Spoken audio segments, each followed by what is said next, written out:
on a découvert le concours Dessine-moi une licorne.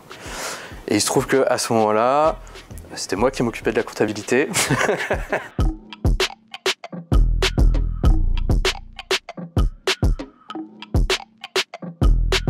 Donc avec Hajime, on adresse un problème qui s'appelle l'observance thérapeutique. L'observance thérapeutique, qu'est-ce que c'est? C'est l'adéquation entre les comportements d'un patient et les recommandations qui lui sont faites par son médecin. Typiquement, s'il lui demande de prendre un traitement, de suivre un régime particulier, de faire de l'activité physique ou autre. Il se trouve qu'aujourd'hui, il y a un patient sur deux, selon l'OMS dans le monde, qui fait preuve de mauvaise observance.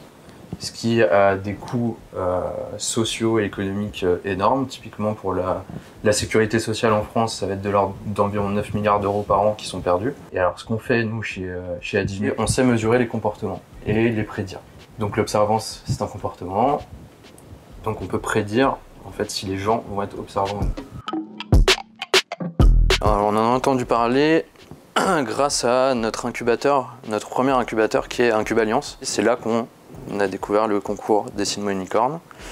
Et il se trouve qu'à ce moment-là, c'était moi qui m'occupais de la comptabilité. Et c'est très galère parce que c'est pas du tout mon métier de base. Et j'étais en train de discuter du coup avec les autres associés de la nécessité de trouver un cabinet d'experts comptables qui pourrait nous accompagner, etc. sur les différentes étapes. Quand on commence à chercher des experts comptables, moi j'en ai rencontré quelques-uns, on se rend compte que ça coûte cher, que ça prend du temps, et on n'a pas forcément les moyens au début. Donc ce concours, je trouvais qu'il était fait pour la problématique qu'on avait. Donc on a participé, on a été sélectionné pour la finale. Parce qu'on n'a pas été retenu lors de la finale. Il y a Zach, donc de chez Récit, qui est venu nous voir avec Barthélémy pour nous dire que lui, il trouvait que notre projet était super intéressant, qu'il avait un énorme potentiel. Et donc on a rencontré Zach après dans les bureaux à Paris. On a discuté d'une possibilité d'accompagnement, des tarifs, etc. Et on est tombé sur un accord. Et donc maintenant ça doit faire à peu près un an, depuis janvier qu'on travaille ensemble, décembre-janvier.